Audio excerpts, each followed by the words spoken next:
విశ్వాసాన్ని మనం తక్కువ అంచనా వేస్తాం, అంతగా దాని గురించి ఆలోచించాం. కానీ విశ్వాసంతో వేసిన అడుగులు తీసుకొచ్చిన జయాలు ఎంత ఆశ్చర్యాన్ని కలిగిస్తాయో కదా. ఇప్పుడు యెహోషాపాతు అలాగే యుద్ధానికి వెళ్తుంటే చూసేవాళ్ళు ఏమనుకుంటారు? సార్, మనం యుద్ధం చేయడానికి వెళ్తున్నావా లేకపోతే పెళ్ళికి వెళ్తున్నావా? పెళ్ళికి వెళ్తే మ్యూజిక్లు తీసుకెళ్దాం, లేకపోతే దేవుని మందిర ప్రతిష్ఠ ఆరాధనకి ఏమన్నా వెళ్తే సంగీత వాయిద్యాలతో దేవుని మహిమపరచడానికి వెళ్తున్నాం అనుకోవచ్చు. మనం పెళ్ళికి కాదు, దేవాలయానికి కాదు, యుద్ధానికి సార్ మనం వెళ్తుంది. యుద్ధానికి వెళ్ళేవాడికి వ్యూహం కావాలి, యుద్ధానికి వెళ్ళేవాడికి ఆయుధాలు కావాలి, యుద్ధానికి వెళ్ళేవాడికి మంది మార్బలం కావాలి. అవన్నీ సమకూర్చుకోకుండా మ్యూజిక్లు వేసుకుని వెళ్ళటం ఏంటి సార్? అప్పుడు యెహోషాపాతు సమాధానం ఏంటంటే, నా విశ్వాసం బాబు, అది నా విశ్వాసం. ఎందుకంటే గుర్రముల బలాన్ని బట్టో సేనల బలాన్ని బట్టో నాకు జయము రాదని తెలుసు. జయమిచ్చువాడు యెహోవాయే, జయమిచ్చువాడు యెహోవాయే. ఆపత్కాలమందు నాకు సహాయకుడు ఆయనే, నేను ఆయన యందు విశ్వాసం ఉంచాను. నాకు తెలిసి యెహోషాపాతు ఈ పని చేస్తున్నప్పుడు ఆ చుట్టుపక్కల ఉన్నటువంటి ఇతరులు విమర్శించుకొని ఉండొచ్చు, నవ్వుకొని ఉండొచ్చు. భయం దెబ్బకి రాజుకు మతిపోయినట్టుంది. ఇట్లాంటి పిచ్చి పని చేస్తున్నాడు, ఇంత అనవసరంగా చస్తాం ఈ రాజు మాటింటే అని వాళ్ళు ఎంత కంగారు పడ్డారో. కానీ విశ్వాసం గెలిచింది, వాళ్ళ విమర్శలు గెలవల. యెహోషాపాతు యొక్క విశ్వాసం గెలిచింది. యెహోషాపాతు అంటాడు, యుద్ధమైనా సరే, ఇంకొకటైనా సరే నేను ఆయనను ముందు పెట్టుకొని ఆయనను స్తుతిస్తూ వెళ్తాను. యుద్ధ భూమిలో కూడా నేను ఆయన్ని స్తుతిస్తాను. స్తుతి చేయుట ద్వారా నా దేవుడు కదులుతాడన్న విశ్వాసం నాకుంది. ఆయన కదిలితే కత్తి, ఈటే, బాణము, బరిస అనే వాడే పని లేకుండా శత్రు వినాశనం ఆయనే చేస్తాడు. నా మీదకి వచ్చిన వాళ్ళంతా ఆయనే చూస్తాడు. ఆయన రావాలనే నేను ఈ పని చేస్తాను. అంటే యెహోషాపాతు మొదట దేవుడు ఉన్నాడని నమ్మాడు. ఆ దేవుడెవరు? తన పితరుల దేవుడైన యెహోవా అని నమ్మాడు. మూడవది, ప్రతికూలతలలో సైతం విశ్వాసంతో ఆయనని స్తుతించి ఆయనను ఆశ్రయించుట ద్వారా ఆయన కదిలి వచ్చి కార్యం చేస్తాడని నమ్మాడు. 3 సంగతులు నమ్మాడు ఆయన. 4వ విషయం ఏంటంటే, ఇలాంటి విశ్వాసపు చర్య చేయటానికి తను పూనుకున్నప్పుడు, ఇలాంటి విశ్వాసపు అడుగు వేయటానికి తను పూనుకున్నప్పుడు కొంతమంది తనను ఎగతాళి చేస్తారని కూడా తనకు తెలుసు. అయినా వాళ్ళు ఎగతాళి చేస్తారు, వీళ్ళు విమర్శిస్తారు అనుకుంటా కూర్చుంటే ఎట్లా? దేవుణ్ణి కదిలించాలా, దేవుడు దిగి రావాలా, ఇప్పుడు యుద్ధంలో నేను గెలవాలా, ఇంకా లేకపోతే నాకు బలం చాలదు అని గ్రహించి విశ్వాసాన్ని బట్టి ఇలాంటి పని చేస్తే చూసిన వాళ్ళకేమో అది పిచ్చి పని, కానీ దేవునికి అది ఇష్టమైన పని. వెరసి యెహోషాపాతు గెలిచి వచ్చాడు. కత్తి వాడలేదు, ఈట వాడలేదు, బాణం వాడలేదు, బరిస వాడలేదు. ఆ పనంతా దేవుడే చూసుకున్నాడు. చాలా ఈజీగా అలాగపోయాడు, ఇలాగొచ్చేసాడు. సంగీత వాయిద్యాలు వాయించే సేవకుల్ని ముందు పెట్టుకున్నాడు. సేవకుల్ని జయం వచ్చేసింది. సేవకులు ఏం చేస్తారండి? కత్తులు ఆడతారా, కటార్లు ఆడతారా? సేవకులు ఏం చేస్తారు? కానీ దేవుడు కార్యం ఎలా జరిగిందో చూడ. విశ్వాసం, విశ్వాసం, విశ్వాసం. విశ్వాసంతో కొన్నిసార్లు మనం చేసేటువంటి ప్రయత్నాలు, వేసే అడుగులు చూసే వాళ్ళకి హాస్యాస్పదంగా, పిచ్చితనంగా కనిపిస్తాయి. కానీ విశ్వాసం ఎప్పుడు పిచ్చిది కాదు, ఉండాల్సిందే విశ్వాసం. జయం ఇచ్చేదే విశ్వాసం. లోకమును జయించిన విజయము మన విశ్వాసమే అని రాస్తుంది.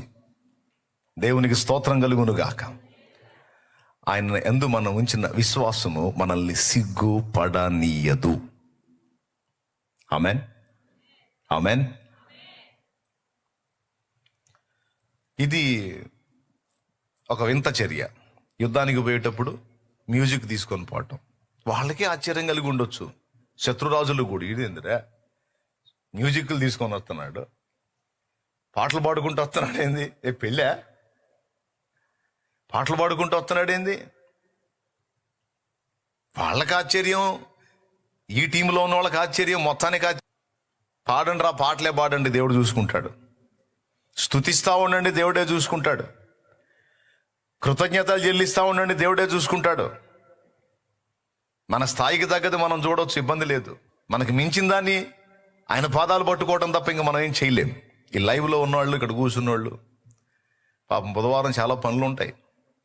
ఇదే ఆదివారపు ఆరాధన కాదు పాపం, అంతా సెలవులు వచ్చి ఇంటికి మందిరానికి రావడానికి పాపం ఈరోజు కూడా పాపం పనులు ఉంటాయి, పోవాల్సినవి ఉంటాయి. పొట్ట తిప్పల కోసం అయినా సరే వచ్చి కూర్చున్నారు ఇక్కడ. ఆ పొట్ట తిప్పల్ని కూడా పక్కన పెట్టి వచ్చి కూర్చున్నారు. అందుకే చెప్తున్నాను మీకు, ఉపయోగపడిద్దని. కొన్నిసార్లు విశ్వాసంతో మనం చేసే ప్రయత్నాలు, వేసే అడుగులు చూసే వాళ్ళకి అవి హాస్యాస్పదంగా అనిపించవచ్చు. కొన్నిసార్లు నువ్వు చేసే విశ్వాసపు ప్రయత్నాలు నీకే నవ్వు పుట్టించవచ్చు, కానీ నిజం జరుగుతుంది. అది దేవునికి మహిమ కలుగునుగాక. యెహోషాపాతు ఎలా చేశాడా? హిజ్కియా రబ్షాకే అనేవాడు పెద్ద దండునేసుకొని వచ్చాడు. సన్హెరీబ్ దగ్గర వర్క్ చేసేవాడు రబ్షాకే అనేవాడు. ఆ పెద్ద దండును వేసుకొని వచ్చాడు. ఆ దండు చూస్తే ఎంత పెద్ద జనం అంటే ఇశ్రాయేలీయుల్ని పీస్ పీస్ చేస్తారన్నమాట. యూదుల్ని పీస్ పీస్ చేస్తారు. అంత పెద్ద గుంపది. లక్షల మందిని వేసుకొని వచ్చాడు దేవుని ప్రజల మీదకి. చాలా రాజ్యాలు జయించుకుంటూ వస్తున్నాడు. దేవుని ప్రజల మీద కూడా వచ్చాడు. వచ్చి వాడు లెటర్ రాశాడు. ఏంటిది ఆ లెటర్ అంటే, మేము జయించుచూ వచ్చిన రాజ్యపు రాజులు, వారు ఆరాధించిన దేవతలు వారిని రక్షించలేకపోయినాయి. మీ రాజైన హిజ్కియా నమ్ముకున్న యెహోవా కూడా మిమ్మల్ని రక్షింపలేడు నా చేతుల్లోంచి. మా దెబ్బకి మీ దేవుడే మిమ్మల్ని మా చేతికి అప్పగిస్తాడు. ఎందుకంటే మాకంత బలం ఉంది, మాకంత జనం ఉంది, లక్షల కాలు బలం ఉంది మాకు. ఇంత సమూహాన్ని వేసుకొని మీ మీదకి వచ్చినప్పుడు ఇంకా మీరు తప్పించుకోవటం అనేది కల్ల. కాబట్టి మీ రాజైన హిజ్కియా మాటలు మీరు నమ్ముకొనకుడి. హమాతు దేవతలు ఏమాయను, అర్బాదు దేవతలు ఏమాయను, యెహోవా మాత్రం ఏమి చేయను, మిమ్ములను మా చేతికి అప్పగించును. గనుక మర్యాదగా మాకు లొంగండి అని వాడు ఓ లెటర్ రాశాడు. పంపిస్తే అది హిజ్కియా తీసుకున్నాడు. తీసుకొని ఏం చేయాలా? మంది మార్బాలాన్ని సమకూర్చుకొని పెద్ద గుంపును ఆయన కూడా తయారు చేసుకొని అవసరమైతే సరే పక్కనున్న రాజ్యాల రాజుల దగ్గరికి పోయి వాళ్ళ సైన్యాన్ని కూడా కలుపుకొని ఆ రేంజ్కి తగ్గట్టు ఈయన కూడా సైన్యాన్ని ఒక రేంజ్లో సమకూర్చుకొని యుద్ధానికి పోవాలి. లెక్క జరగాల్సింది అది. కానీ హిజ్కియా అట్లాంటోడు కాదు. హిజ్కియా మనుషుల మీద, శరీరుల మీద ఆధారపడి యెహోవా మీద నుండి ఆత్మను తొలగించుకునే రకం కాదు. నరులను ఆశ్రయించి శరీరులను తనకు ఆధారము చేసుకొని యెహోవా మీద నుండి తన ఆత్మను తొలగించుకుని వాడు శాపగ్రస్తుడనుంది. అట్లాంటోడు కాదు హిజ్కియా. ఆ లెటర్ ఏదైతే వాడు రబ్షాకే పంపించాడో ఆ లెటర్ను అలాగూ దేవుని సన్నిధికి తీసుకెళ్ళిపోయాడు. తీసుకెళ్ళిపోయి దేవా వాడు నీకు ఉత్తరం రాశాడు. అర్పాదు దేవతలాడిని ఏం చేయలేదట, హమాతు దేవతలాడిని ఏం చేయలేదట. అవి లేవు కాబట్టి ఏం చేయవు. నీవు ఉన్నవాడవు, నీవు సజీవుడవు, నీవు సర్వశక్తి గల దేవుడవు, నీవు సైన్యములకు అధిపతిగా యెహోవావు. వాడు ఎంత దమ్ముంటే నీకు లెటర్ రాశాడు చూసుకో. ఆడి మంది మార్బలం అది చూసుకున్నాడు. అటు అవన్నీ చూసుకొని ఆడి జనాన్ని చూసుకొని ఆడు విర్రవీగుతున్నాడు. ఆడు నాకు లెటర్ రాశాడు. నాకు కాదు నీకు రాశాడు. అదిగో చూడు, నేను నీ సన్నిధిని చదువుతున్నాను దాన్ని. నేను వెళ్ళి వాడితో యుద్ధం చేసి వాడిని గెలవలేను. అదిగో వాడు పంపించిన ఉత్తరం నీ చేతికి అప్పగిస్తున్నాను, నువ్వే చూడమని దేవుని మందిరంలోనికి వెళ్ళి ఉత్తరం అక్కడ పెట్టి ప్రార్థన చేస్తున్నాడు, ప్రభువుని స్తుతిస్తున్నాడు. ఒకసారి ఆలోచించండి. వచ్చినవాడు బలమైన రాజు, వచ్చినవాడు హిజ్కియా రాజు కంటే బలమైన రాజు, లక్షలాది మంది సైన్యాన్ని కలిగిన రాజు, చాలా బలవంతుడు వాడు. ఆ బలవంతుడైన వాడు తన మీదకి వస్తుంటే వాని కంటే బలమైన రాజాది రాజు దగ్గరికి పోయి కూర్చున్నాడు. వాడిని ఎదిరించడానికి నాకు బలం చాలదు, కానీ దేవా నీకు వాడెంత, కాబట్టి నా రాజువైనా నీ దగ్గరకు వస్తున్నా, నేను చేతులు ఎత్తేసా, ఇప్పుడు యుద్ధం నువ్వు చేయాలి అంటే ఒక్కడిని పంపించాడండి దేవుడు.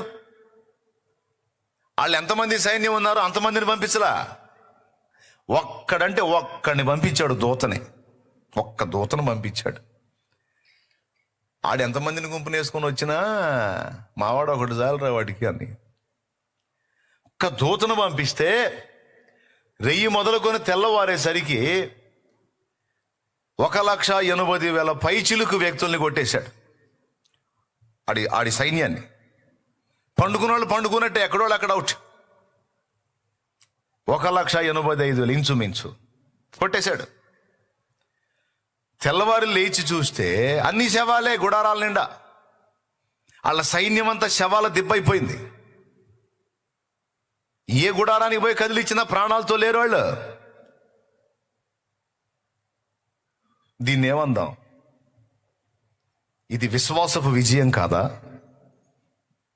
యెహోషాపాతుది విశ్వాసపు విజయం కాదా? వాళ్ళు దేవుని మీద ఆనుకుని ఆయన యందు ఉంచిన విశ్వాసం వాళ్ళని సిగ్గుపరిచిందా? పరచడు. ఆయనకు మహిమ కలుగునుగా. మొత్తాడు అంటున్న తెల్లవారేసరికి ఏ సైన్యాన్ని చూసి విర్రవీగుతున్నాడో, మిడిసిపడుతున్నాడు. మొత్తితే మళ్ళా తెల్లవారేటప్పటికి ప్రాణాలు లేవు ఒక్కోడికి. శవాలైపోయారు, శవాల దెబ్బలు. అడు చూడు, లేపుతాడు చూడు, ఏడున్నాడు రా లేవటానికి, అవుట్. అది ఏ గుడారంలో పోయి చూసినా లేదు, ఎవరిలో కూడా ప్రాణం లేదు. అట్లయిపోయారు. యుద్ధం జరగలా, ఏం లేదు. మళ్ళీ దేవదూత కొడితే అయిపోయారు అట్లా. ఒక్క దూతే మళ్ళా వాడు గుంపు సైన్యాన్ని, ఎంతమంది సైన్యం ఉన్నారో అంతమందిని పంపించాల దేవుడు, ఒక్కడనే పంపించాడు. చూడు ఎట్లా అయిపోయారు చూడండి. ఎందుకు ఈ విషయం చెప్తున్నానంటే, మన జీవన పోరాటంలో కావచ్చు, మన ఆత్మీయ జీవితంలో ఎదురవుతున్న పోరాటాలు కావచ్చు, అన్నిట్లో విజయ రహస్యం ఒక్కటే, విశ్వాసం. ఆయన యందలి మన విశ్వాసం, ఆయన యందలి మన విశ్వాసమే మన విజయ రహస్యం. నన్ను నమ్ముతున్నావా? అవును తండ్రి, నేనే నమ్ముతున్నా. నా వైపు చూడగలవా? నేను ఏ నరుడి వైపు చూడాల, నీ వైపే చూశాను. సరే, ధైర్యంగా ఉండు, నేను చేస్తా. అయిపోయింది. తెల్లవారేసరికి మొత్తం శవాల దిబ్బ అయిపోయింది. హిజ్కియా రాజు లెటర్ తీసుకొని దేవాలయంలోకి వెళ్తుంటే రాజ్యంలో జనం ఏమనుకొని ఉంటారు? అటు రాసిన లెటర్ నిజమేరా, రాజైనోడు ఆళ్ళనీళ్ళను పట్టుకొని ఇంకా కాస్త సైన్యాన్ని సమకూర్చుకొని మనల్ని కలుపుకొని వాడి మీద యుద్ధం చేయాలి. ఇదేందిరా, పోయి దేవుని మందిరంలో కూర్చున్నాడేంది? మందిరంలో కూర్చున్నాడేంది? ఆయన ఏం చేస్తాడు? ఏం చేస్తాడో చూపించాడు. ఇప్పుడు చెప్పండి, హమాతు దేవతలు ఏమాయను, అర్పాదు దేవతలు ఏమాయను, యెహోవా మాత్రం ఏమి చేయనండి? ఏమి చేశాడు? 1-2 కాదు శవాలు, 1,80,000 పైచిలుకు. అక్కడ తీసుకెళ్ళటానికి కూడా లేదు. ఇక అక్కడ ఎక్కడే మట్టి అయిపోవాల్సిందే. ఎంత డేంజర్ అండి దేవుడితో, జీవం గల దేవుడితో ఎంత డేంజర్ అండి. నకరాలు చేయొద్దు దేవుని ముందు. దేవునికి స్తోత్రం, హల్లెలూయా, హల్లెలూయా. మొత్తితే ఇక మళ్ళీ నామరూపాలు కూడా ఉండవు. అట్లా చేస్తాడు ఆయన. మహారోషం గలవాడు. తనను ఆశ్రయించిన వారికి ఆయన కేడెము, బాణాలు తగలనివ్వడాయం. ఇలా మీరు గమనిస్తే మనం ఆశ్చర్యపోయే విషయాలు ఎన్నో. ఐగుప్తు నుంచి బయటకు వచ్చిన ఇశ్రాయేలు సర్వ సమాజము ఎర్ర సముద్రపు ఒడ్డున దిగారు. వీళ్ళని ముందు పొమ్మన్న ఆ ఫరో వెంటబడి మళ్ళా తరుముతా వచ్చాడు. ఫస్ట్ పొమ్మంది ఆడే. ఆ బానిస బంధకాల్లోంచి బయటకు వచ్చి ఎర్ర సముద్రం దగ్గర దిగినాక మళ్ళీ ఆడికి పురుగు తిరిగింది. పురుగు తిరిగి అసలు వాళ్ళని ఎందుకు వదిలిపెట్టాలి, నేను నా దేశాన్ని నాశనం చేశారు వాళ్ళు, నా బానిసల్ని నేను ఎందుకు వదిలిపెట్టాలి, నేను మళ్ళీ వాళ్ళని వెనక్కి తెస్తానని వెంటబడ్డాడు. రథాలు, రౌతులు, గుర్రాలు, సైన్యాన్ని వేసుకుని వెంటబడ్డాడు. అల్లంత దూరంలో కనపడతా ఉన్నాయి ఫరో రథాశ్వాల ఆ సైన్యం అంతా కనపడతా. మొత్తం ఇశ్రాయేలు సర్వ సమాజం మోషేకి వెళ్ళిపోయారు. మోషే మోషే, ఐగుప్తులో మేము చస్తే మమ్మల్ని పాతి పెట్టడానికి స్థలము చాలదని సముద్ర తీరానికి తెచ్చావా? ఇప్పుడు ఎటు పారిపోవాలి? అదిగో వస్తున్నాడు ఫరో. వెళ్ళమంది వాడే ఇప్పుడు మళ్ళీ తరమటానికి వస్తున్నాడు. పారిపోయేదానికి లేదు ఇప్పుడు అవకాశం. ముందేమో సముద్రం, ఇంకా చేసేదేముంది, ఐగుప్తు రాజైన ఫరోకు దాసుల మగుదుము అని ఇక దుమ్మెత్తి పోసేవాళ్ళు, రాళ్ళు తీసుకున్నవాళ్ళు మోషే మీద. ఓరి పిచ్చోళ్ళారా, ఎంత తిక్కరోళ్ళరా మీరు! ఎన్ని కార్యాలు చూశారు ఇప్పుడు ఐగుప్తులో నా ప్రభు చేసిన కార్యాలు. మీరేమన్నా చేశారా? వాడు మిమ్మల్ని రిలీజ్ చేయటం అనేది చిన్న విషయమా? వాడు మిమ్మల్ని వదిలేశాడు అంటే ఎంత దెబ్బలు తగిలితే వదిలేశాడు వాడు. ఎలాంటి కార్యాలు చూశారు మీరు నా దేవుడు చేసిన కార్యాలు? అగ్ని వడగళ్ళు కురిపించాడే, ఐగుప్తు నీళ్ళని రక్తంగా మార్చాడే, ఐగుప్తు మొత్తాన్ని 3 రోజులు అంధకారంలో ముంచెత్తాడే, మిడతల చేత, తెగుళ్ల చేత, గడ్డల చేత, పేనుల చేత చిత్రవద చేశాడే, జోరీగల గుంపు, కప్పల గుంపు చేత వాళ్ళకి నెమ్మది లేకుండా చేశాడే.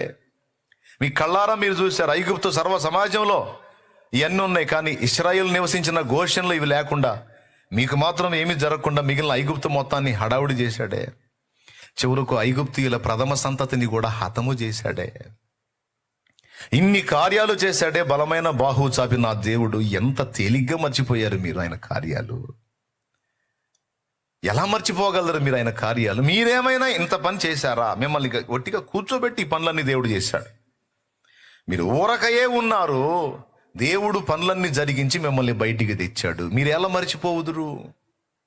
ఇన్ని కార్యాలు చూసిన మీరు ఎందుకు భయపడుతున్నారు? ఎందుకు దిగులు పడుతున్నారు? ఎందుకు కంగారు పడుతున్నారు? మోషే ప్రశ్న. ఇవన్నీ ఎందుకు వీళ్ళకు సుత్తి? ఒకటే చెప్పాడు, ఇశ్రాయేలీయులారా కలవరపడకండి, మీరు ఊరకయే నిలుచుండి చూడండి, నేడు యెహోవా మీకు కలుగుజేయు రక్షణ. మీరు ఊరకనే నిలుచుండి చూడండి. ఈరోజు యెహోవాయే మన పక్షమున యుద్ధం చేస్తాడు. ఎలా చేస్తాడో చూడండి. మీరు ఊరకయే నిలుచుండి చూడండి. నేడు మీరు చూచుచున్న ఈ ఐగుప్తీయులను ఇక మళ్ళీ చూడరు. వాళ్ళకి సావు మూడింది. సావు మూడే తీసుకొచ్చాడు వాళ్ళని.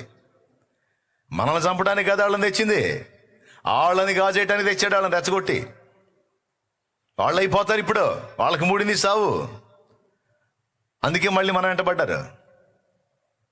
జరిగేది మీరు ఊరక నిలిచుండి చూడండి అంటే, యుద్ధానికి సిద్ధపడండి అన్నా చెప్పకుండా మీరు ఊరకనే నిలబడి చూడండి అంటే ఏం చూడాలి? వాళ్ళు వచ్చితేనే చూడాలి.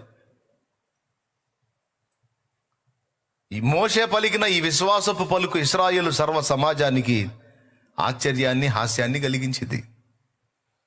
కానీ మోషే చెప్పేదేంటి? విశ్వాసం. మీరు నమ్మండి, ఆయన బలవంతుడు, మీరు నమ్మండి, ఆయన సర్వశక్తి గలవాడు. నీ చేత కాలేదని దేవుని చేత కూడా కాదనుకోవద్దు. యెహోవా బాహువునకు అసాధ్యమైనది ఏమైనా కలదా? యెహోవాకు అసాధ్యమైనది ఏమైనా కలదా? ఏమీ లేదు.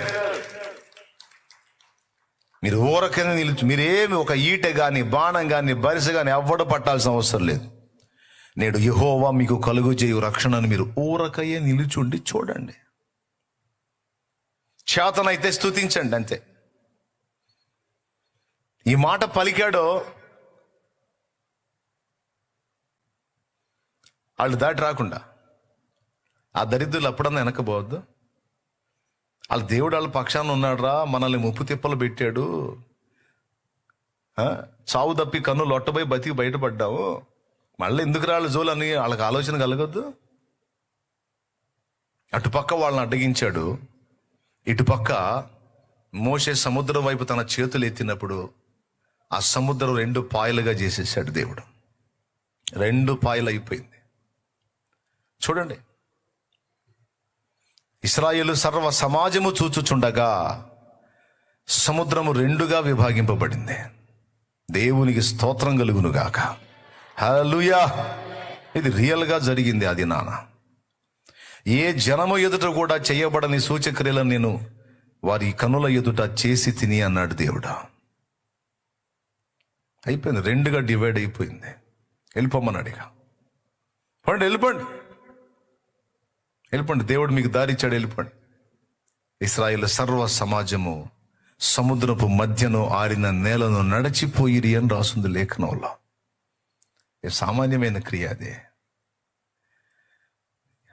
ఆనాడు ఇశ్రాయేలుకు తోడై ఉన్న ఆ దేవుడే ఈరోజు నీకు నాకు తోడై ఉన్న దేవుడు.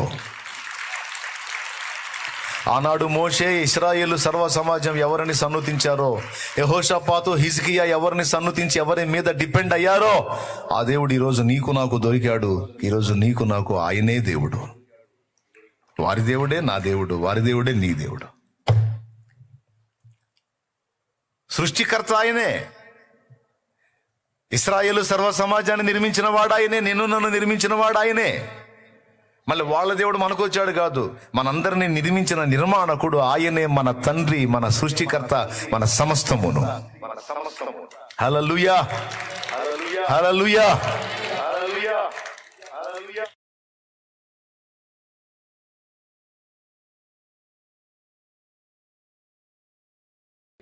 ఎక్కడ విశ్వాసం ఉంటుందో అక్కడ దేవుని బలమైన బాహువు పనిచేస్తుంది. ఎక్కడ విశ్వాసం ఉంటుందో అక్కడ మాత్రమే దేవుని శక్తి పనిచేస్తుంది. ఎక్కడ అవిశ్వాసం ఉంటుందో అక్కడ దైవ శక్తి పనిచేయదు. అందుకే అన్నిసార్లు వాక్యంలో రాయించాడు, విశ్వాసం ఉంచండి, విశ్వాసం ఉంచండి, విశ్వాసం ఉంచండి, విశ్వాసం ఉంచండి, విశ్వాసం ఉంచండి అని అన్నిసార్లు ఎందుకు గ్రంథంలో రాయించాడో తెలుసా? విశ్వాసం లేని దగ్గర దైవశక్తి పని చేయదు. ఎక్కడ విశ్వాసం ఉంటుందో అక్కడ దేవుని శక్తి పనిచేస్తుంది. ఆయన శక్తి మన మీద పని చేయనట్లు, మన ఎడల పని చేయనట్లు ఆయన మనకు ముందు చెప్పే మాట, విశ్వసించు, విశ్వసించు, విశ్వసించు, విశ్వసించు. అలాంటి విశ్వాసము ద్వారా ఎన్నో విజయాలను నా జీవితంలో నేను అనుభవించాను. ఈ 3 ఉదంతాలు మీకు సరిపోతే ఇంకా బోలెడన్ని ఉన్నాయి. బైబిల్ నిండా విశ్వాసపు గాథలే, బైబిల్ నిండా విశ్వాసపు విజయాలే. ఈరోజు నీకు నాకు సందేహం అక్కర్లేదు. పీకల లోతు శ్రమలలో నీవు మునిగున్నా, పీకల లోతు అసమాధానములో నీవు మునిగున్నా, పీకల లోతు భయాలలో నీవు మునిగున్నా, ఒక్కటే గుర్తుపెట్టుకో, ఆయన యందు విశ్వాసం ఉంచు. ఆయన నీ ఎడల తన బలమైన బాహువు చాపి ఆయన బలమైన కార్యములు జరిగించగలడన్న విశ్వాసం, ఆ విశ్వాసం ఒక్కటి కలిగి ఉండు, విశ్వాసం కలిగి ఉండు. నేను అందుకే చెప్తాను, ఆస్తులు పోని, అంతస్తులు పోని, పేరు ప్రఖ్యాతులు పోని, నా అనుకున్న వాళ్ళంతా వదిలిపెట్టి పోని, ఏవైనా పోని, అన్నీ నువ్వు కోల్పోయినా పర్వాలేదు, కానీ ఒక్కదాన్ని కోల్పోవద్దు, అది దేవుని యందలి విశ్వాసం.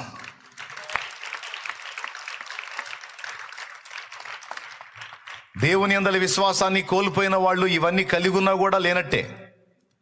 అదే దేవుని యందలి విశ్వాసం కలిగి ఉన్న వాళ్ళు ఇవన్నీ కోల్పోయినా వాటికి తిరిగి రెట్టింపుగా పొందగలుగుతారు. ఎందుకంటే విశ్వాసం ద్వారా దేవుడు తిరిగి 2 కార్యాన్ని చేయగలడు. ఏమైనా అర్థమైందా నేను చెప్పింది? ఎంతమందికి అర్థమైంది? స్తోత్రం చెప్పండి. ప్రార్థించు, ప్రార్థనకు ముందు స్తుతించు, ప్రార్థన తర్వాత కూడా స్తుతించు. ప్రార్థన విన్నందుకు స్తుతించు. జవాబు వచ్చినప్పుడు కృతజ్ఞత కూటం పెట్టడం కాదు, జవాబు వచ్చినప్పుడు స్తుతించడం కాదు, ప్రార్థన ముగించినప్పుడు స్తుతించు. ఎందుకంటే విశ్వాసం అదే. నీ ప్రార్థన దేవుడు విన్నాడు, జవాబు పంపించాడు, అది నువ్వు నిశ్చయమని నమ్మావు, అందుకు స్తుతిస్తున్నావు. Amen, amen. ఇప్పుడు మనకు అవసరమైన 3. నంబర్ 1, పెద్దగా చెప్పండి, అది. ఒకవేళ నీకు విశ్వాసం ఏర్పడట్లేదు అనుకో, డౌట్స్ వస్తున్నాయి అనుకో, గతించిన దినములలో దేవుడు నీ ఎడల ఘనకార్యములు ఎలాగో జరిగించాడో ఒక్కసారి గుర్తు చేసుకో. గతంలో ఇంతకంటే ఎక్కువ క్లిష్టమైన పరిస్థితులను ఎదుర్కొన్నప్పుడు నీ ప్రార్థన, నీ ఆర్తధ్వని విని నీ పక్షంగా ఎంత బలమైన కార్యాలు నా దేవుడు చేశాడో ఒక్కసారి గుర్తు చేసుకో. నీ కళ్ళ ముందు పెద్ద సమస్య ఉన్నప్పుడు దాని వైపు చూడొద్దు. గతంలో అంతకంటే పెద్ద సమస్యల్ని దేవుడు డీల్ చేసిన వాటిని గుర్తు చేసుకో. నీ విశ్వాసం పునరుద్ధరించబడిద్ది. అప్పుడు నీకు అడ్డుబండగా ఉన్న ఆ శోధన ఎగిరి అవతల పడిద్ది. అర్థమైందా? దావీదు అదే అంటాడు, నేను నా ప్రభు నా గతంలో చేసిన కార్యములను గుర్తు చేసుకుంటాను నేను అంటాడు. ఆయన క్రియలను నేను జ్ఞాపకమునకు తెచ్చుకొందును అంటాడు. కాబట్టి విశ్వాసం ఉంచడానికి ఆధారం చెప్తున్నాను నేను. గతంలో దేవుడు చేసిన కార్యాలను గుర్తు చేసుకో. తప్పకుండా నీకు విశ్వాసం ఏర్పడు. దేవుని బలమైన కార్యాలకు మనం చూడటానికి, పొందుకోవడానికి మనకి ఏది అవసరమై ఉంది? ఖచ్చితంగా అవసరం. మనం సందేహించామా? సందేహించినట్టే జరుగుతాయన్నీ. భరోసా ఉంచి దేవుని యందు విశ్వాసం ఉంచామా? ఆ విధమైన కార్యాలనే మనం చూస్తాం. కాబట్టి నానా విధములైన అనుమానాలను, సందేహాలను పుట్టిస్తున్న సాతాను కుట్రలను ఎరిగిన వారమై వాటిని అడ్డగించి దేవుని యందలి విశ్వాసాన్ని మనం చేపడదాం. రెండవది ఏం చేద్దాం? ప్రార్థిద్దాం. ప్రార్థనకు ముందు స్తుతిద్దాం, ప్రార్థన తర్వాత కూడా స్తుతిద్దాం. ప్రార్థించినప్పుడు దేవుని కార్యాలు ఇంకా చూడగలుగుతాం. శత్రువు ఎప్పుడు కూడా మన వ్యతిరేకమైన ఆలోచనలు చేసేటట్టు శోధిస్తాడు. మనకి పాజిటివ్ థాట్స్ కన్నా నెగిటివ్ థాట్స్ ఎక్కువ. కావాలంటే ఎవరికోళ్ళు ఆలోచించి చూసుకోండి. మనకి శుభకరమైన ఆలోచనల కంటే కూడా దరిద్రగొట్ట ఆలోచనలు, పనికిమాలిన ఆలోచనలు ఎక్కువ వస్తాయి. అవి జరుగుతాయేమో, అట్లా జరిగిద్దేమో అని అనిపిస్తుంటుంది. నెగిటివ్ థాట్స్ నిజంగానే జరుగుతుంటాయి. తర్వాత అంటారు, నేను అనుకున్నట్టే అయిందని. ఇలాంటి వ్యతిరేకమైన ఆలోచనలు ఎందుకు పుడతాయి మనకంటే, మనకి శత్రువు ఒకడు ఉన్నాడు, ఒక పెద్ద గుంపే ఉంది. వాటి పని ఏంటంటే మన ఆలోచనలు ఎప్పుడు ప్రభావితం చేయటమే వాటి పని. ఎప్పుడు వ్యతిరేకమైన ఆలోచనలు మనకు వచ్చేటట్టు, కీడుకరమైన, శోధనకరమైన, వేదనాకరమైన ఆలోచనలు వచ్చేటట్టు, మన మీద, మన వారి మీద అలా నెగిటివ్ థాట్స్ వచ్చేటట్టు, మన పరిస్థితుల మీద వ్యతిరేకమైన ఆలోచనలు వచ్చేటట్టు శోధిస్తూ ఉంటారు వాళ్ళు. అలాంటి ఆలోచనల చేత మనం నింపబడినప్పుడు దేవుడి దగ్గరికి వెళ్తారు. ఎదుగు వాళ్ళ ఆలోచనల నిండా అదే విశ్వాసం ఉంది. ఎప్పుడు వారు కీడునే తలంచుచున్నారు కానీ మేలును వారు ఎరగరు. వారు కోరినది వారికి వచ్చినట్లు చెయ్యని పడతారు దేవుని. అప్పుడు నిజంగానే మనం తలంచిన కీడులే మన మీదకి వస్తాయి. అందుకే మన ఆలోచనలు కూడా జాగ్రత్తగా చూసుకోవాలి. ఇట్లా జరిగిద్దేమో అట్లా ఎందుకు అనుకుంటున్నావు అంటే, మామూలుగా అనుకుంటున్నాను అంటారు. మామూలుగా అలా జరగదు, ఇలా జరగదు, అన్ని మంచిగా జరుగుతుంది, నా దేవుడు నాకు అనుకూలంగా చేస్తాడు, సమస్తము నా మేలు కోసమే జరిగిస్తాడని నువ్వు ఎందుకు అనుకోవంటే అట్లాంటి ఆలోచన రావన్నాయా? నాకు ఎప్పుడు దరిద్రపు ఆలోచనలే వస్తుంటాయి అంటారు. అది దెయ్యం పని. ఎవరి పని? దెయ్యం పని అది. ఎన్నోసార్లు చెప్పా, మళ్ళీ చెప్తున్నా. జీవం గల దేవుని చేతుల్లో మనం ఉన్నాం. మన బ్రతుకులన్నీ ఆయన హస్తంలో ఉన్నాయి.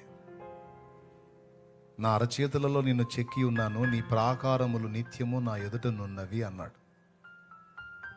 గనుక మనం కీడు తలంచవద్దు, కీడును యోచించవద్దు, కీడును విశ్వసించవద్దు. సమస్తము సమకూర్చి మనకు మేలుకరంగా మార్చే దేవుడు మనకు తోడై ఉన్నాడు.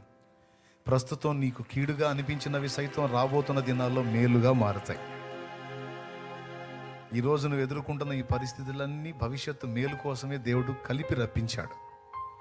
ఈరోజు మనకు అనుమతించబడ్డ పరిస్థితులన్నీ భవిష్యత్తులో ఎంత మేలవుతాయో ఆ భవిష్యత్తులోకి వెళ్ళినప్పుడు కానీ మనకు అర్థం కాదు.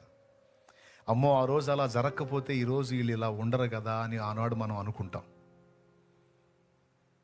నా మట్టుకు నేను నా గత జీవితంలో శోధనల పర్వంలో నేను మునిగినప్పుడు, శ్రమ కొలిమిలో నేను కాలినప్పుడు, నా విశ్వాస జీవిత ఆరంభంలో దేవుని ముందుకెళ్ళి నాలాంటోడు ఒకడు బతకటం అవసరం అంటావా అని అడిగాను. నాలాంటోడు ఒకడు భూమి మీద ఉనికిలో ఉండటం అవసరం అంటావా? బతికుంటాం అవసరం అంటావా దేవా అని ఏడుస్తూ దేవుడిని అడిగాను. దేవుడు ఏమి ఆన్సర్ ఇవ్వాల, మౌనం వహించాడు. ఈరోజు దేవుడిచ్చిన ఈ జీవితాన్ని చూసినప్పుడు ఆనాడు నేను అనుభవించినటువంటి శ్రమల్లో నేను పలికిన మాటలు నాకు నవ్వు పుట్టిస్తాయి. నా దేవుడు నిజంగా ఆ మాటను ఆమెనని నన్ను అప్పుడే తీసుకొని ఉంటే ఇంత ఆనందకరమైన పరిచర్య, ఇన్ని ఆత్మల రక్షణ, నా దేవుని ఇంత మహింపరుచుకునే అనుభవాలు మొత్తం పోగొట్టుకునేవాడిని. నేను పోగొట్టుకునేవాడిని అంటే మీకు సపోర్ట్ కొడుతున్నారు. కానీ దేవుడు నా ప్రార్థన వినలా. అప్పుడు నాలాంటోడు ఒకడు బతకటం అవసరం అంటావా అని నేను అడిగితే ఆయన మౌనంగా ఉన్నాడు. అరే, నువ్వు ప్రస్తుతం అనుభవిస్తున్న శ్రమను బట్టి ఇలా మాట్లాడుతున్నావు, కానీ దీని వెనక కలగబోయేటువంటి ఆ మహిమను నువ్వు చూసినప్పుడు నీ ప్రార్థనలు ఎంత తప్పో నీకు అర్థమైద్ది అని ఆయన మౌనంగా ఉన్నాడు. అలాగే ఈరోజు మనం అనుభవిస్తున్నటువంటి ఈ ప్రతికూల పరిస్థితులు, ఈరోజు మనం అనుభవిస్తున్న ఈ శ్రమలు మన ముందు జీవితానికి ఆశీర్వాదకరమైన మలుపులు తిప్పడానికి దేవుడు కలిపి రప్పించిన శోధనలు. నా ప్రభువుకు తెలియకుండా మన జీవితంలో ఏది జరగదు. ఆయన అనుమతించిన సమస్తము మన మేలు కొరకే. నిన్ను పిలిచిన దేవుడు నమ్మదగినవాడు, శోధనలో నిన్ను విడిచిపెట్టి పోడు. కంటి పాపలా తోడుండి నిన్ను కాచుకుంటాడు, కన్న తండ్రిలా తోడుండి నిన్ను ఆదుకుంటాడు. శ్రమ కొలిమిలో మనం ఉన్నప్పుడు దేవునికి మొరపెడుతుంటే ఆన్సర్ ఇవ్వడు, మౌనంగా ఉంటాడు. కనీసం మాట్లాడవయ్యా అంటే కూడా మాట్లాడు, మౌనంగా ఉంటాడు. ఎప్పుడన్నా మాట్లాడితే ఈ మాటే మాట్లాడతాడు. ఏ మాట? అవసరాన్ని బట్టి అగ్ని వంటి శ్రమలు కలుగుచున్నవని తెలిసి కలత చెందబోకు. అవసరాన్ని బట్టి అగ్ని వంటి శ్రమలు కలుగుచున్నవని తెలిసి కలత చెందబోకు. నిన్ను పిలిచిన దేవుడు నమ్మదగినవాడు, శోధనలో నిన్ను విడిచిపెట్టిపోడు. కంటి పాపల తోడుండి నిన్ను కాచుకుంటాడు, కన్న తండ్రిలా తోడుండి నిన్ను ఆదుకుంటాడు. నమ్మునేస్తమా, ఇది సత్యం, వీడబోకుమా విశ్వాసం. నీ ఆశ నిరాశ కానే కాదు, వేదన ఎందుకు? నీ కన్నీరు కలకాలముండదు, కలతే చెందకు.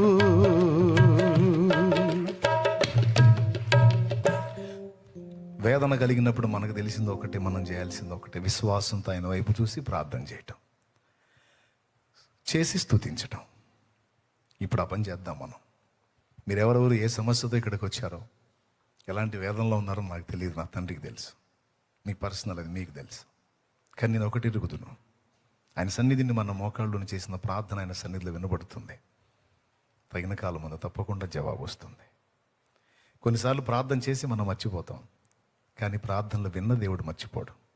మన కన్నీటిని తన బుడ్డిలో దాచుకుంటాడని 56వ కీర్తన 8వ వచనంలో ఉంది. పుస్తకంలో రాసుకుంటాడట మన కన్నీటిని. మనం ఏడ్చినప్పుడు ఎంత ఏడుస్తామో మనకు తెలియదు, కానీ మన కన్నీళ్ళన్నీ ఆయన తన బుడ్డిలో దాచుకుంటాడంట. నేను కాదు, వాక్యం చెప్పింది ఆ మాట. 56వ కీర్తన 8లో, నా సంచారములను నీవు లెక్కించి ఉన్నావు, నా కన్నీళ్లు నీ బుడ్డిలో నుంచబడి ఉన్నవి, అవి నీ కవిలలో కనబడును కదా అన్నాడు. కవిల అంటే పుస్తకం. పుస్తకంలో రాసుకుంటాడంట మన ప్రార్థనలు, మన కన్నీళ్ళు. తప్పకుండా వాటికి జవాబిస్తాడు. ఏడ్చే మనకు తెలియదు ఎన్ని కన్నీళ్లు గార్చామో, కానీ ఎన్ని గార్చామో ఆయనకి తెలుసు. ఏ సమస్య కోసం ఎంత ఏడ్చామో, దేన్ని బట్టి ఎంత కుమిలిపోయామో ఆయనకి తెలుసు. ఈ మొత్తం రాయబడతాయని దేవుని వాక్యం చెప్తుంది.